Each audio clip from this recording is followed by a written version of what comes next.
ಚಾನಲ್ಗೆ ಸ್ವಾಗತ ಸುಸ್ವಾಗತ. ಹೌದು, ತಮ್ಮನೇಲಲ್ಲಿ ನೋಡೇ ಇರ್ತೀರ ನೀವು. ಎರಡು ಗಾಡಿದು ಡ್ರ್ಯಾಗ್ ರೇಸ್ ಅಂತ. ಡ್ರ್ಯಾಗ್ ರೇಸಲ್ಲಿ ಹೌದು, ಎರಡು 2 ಸಿಲಿಂಡರ್ ಇಂಜಿನ್ಸೇ. ಇದು 2 ಸಿಲಿಂಡರ್, ಇದು 2 ಸಿಲಿಂಡರೇ. ಇದು 650cc, ಇದು 457cc. ಮತ್ತು ಎರಡರದ್ದು ಬಂದು BHP 47. ಬಟ್ ಇದು ಬಂದು 200 ಕರ್ಬ್ ವೆಯ್ಟ್ ಬರುತ್ತೆ, ಇದು 175 ಕರ್ಬ್ ವೆಯ್ಟ್ ಬರುತ್ತೆ. ಗಾಡಿ ಇದ್ರದ್ದು ಇಂಜಿನ್ ರಿಫೈನರಿ ತುಂಬ ಚೆನ್ನಾಗಿದೆ ಕಂಪೇರ್ ಟು ಜಿ ಟಿ ಅಷ್ಟು ಪವರ್ ಕೊಡಲ್ಲ ಪುಲ್ಲಿಂಗು, ಬಟ್ ಕೊಡುತ್ತೆ ಒಂದು ರೇಂಜ್ಗೆ. ಸೊ ಕಂಪ್ಯಾರಿಸನ್ ವಿಡಿಯೋ ಅಂದರೆ ಎಷ್ಟು ಡಿಸ್ಟೆನ್ಸಲ್ಲಿ ಗಾಡಿ ಏನು ಬೀಟ್ ಮಾಡುತ್ತೆ ಅದು ನಿಮಗೆ ತೋರಿಸ್ತೀನಿ. ಚಾನಲಿಗೆ ಯಾರು ಸಬ್ಸ್ಕ್ರೈಬ್ ಮಾಡಿಲ್ಲ ಸಬ್ಸ್ಕ್ರೈಬ್ ಮಾಡಿಕೊಡಿ ಅಂತ ಹೇಳ್ತಾ ತಡ ಮಾಡದೆ ವಿಡಿಯೋ ಶುರು ಮಾಡೋಣ ಬನ್ನಿ. ನಮ್ಮ ಪೃಥ್ವಿ ರೈಡರೆಲ್ಲ ಇದ್ದಾರೆ, ಓನರು. ಸ್ಟಾರ್ಟ್ ಮಾಡೋಣ ಈಗ ಡ್ರ್ಯಾಗ್ ರೇಸು.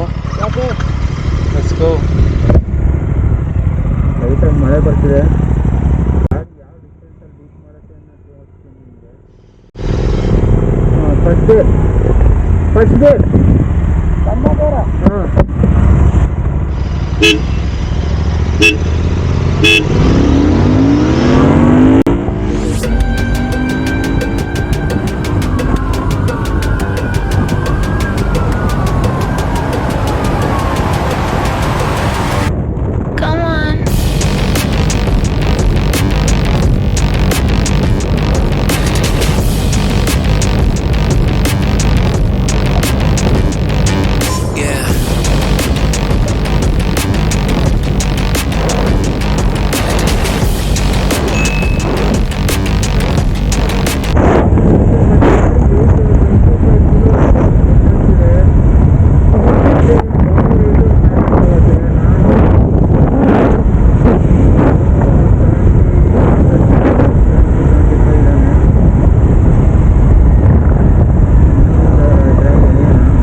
ಎಲ್ಲ ಬರಲ್ಲ ಅಂತ ಸ್ಪೋರ್ಟ್ ಮೋಡು. ನಮ್ಮ ಜಿ ಟಿ ಒಂದೇ ಮೋಡು, ಗೇರ್ ಹಾಕ್ಕೊಳೋದು.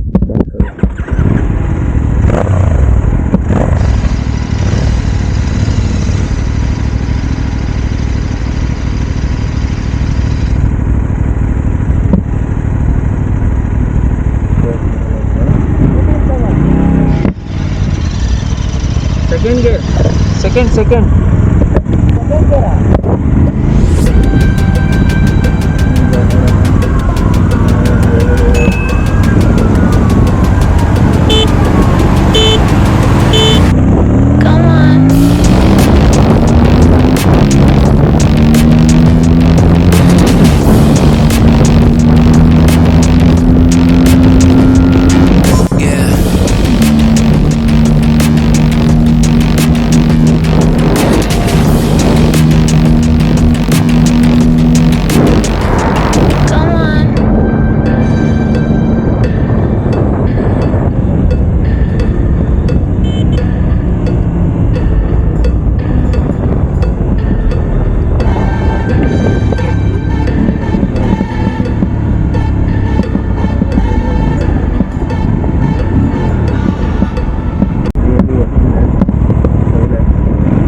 ಪವರು ಹಂಗೆ ಕೊಡುತ್ತೆ, ಕೂಲಿಂಗು ಹಂಗೆ ಕೊಡುತ್ತೆ ಕಂಪೇರ್ ಟು ಜಿ ಟಿ ಅಂತೂ ಹಿಂದೆ ಹೋಗ್ಬಿಡ್ತು. ಗೊತ್ತು ನನಗೆ ಅದು ಹೋಗುತ್ತೆ ಅಂತ, ಬಟ್ ರಿಯಲಿ ಕ್ರೇಜಿ ರೈಡ್ ಆಯಿತು, ಕ್ರೇಜಿ ಡ್ರ್ಯಾಗ್ ರೇಸ್ ಮುಗೀತು. ಇದೇ ಥರ ಕ್ರೇಜಿ ಕಂಟೆಂಟ್ಸ್ಗೆ ನಮ್ಮ ಚಾನಲಿಗೆ ಫಾಲೋ ಮಾಡ್ಕೊಳ್ಳಿ, ಸಬ್ಸ್ಕ್ರೈಬ್ ಮಾಡ್ಕೊಳ್ಳಿ. ಮತ್ತು ಇದೇ ಥರ ಹೊಸ ಒಳ್ಳೆ ವೀಡಿಯೋ ತರ್ತಾ ಇರ್ತೀವಿ ಅಂತ ಹೇಳ್ತಾ ಮುಂದಿನ ವೀಡಿಯೋಲಿ ಸಿಗೋಣ. Piece out.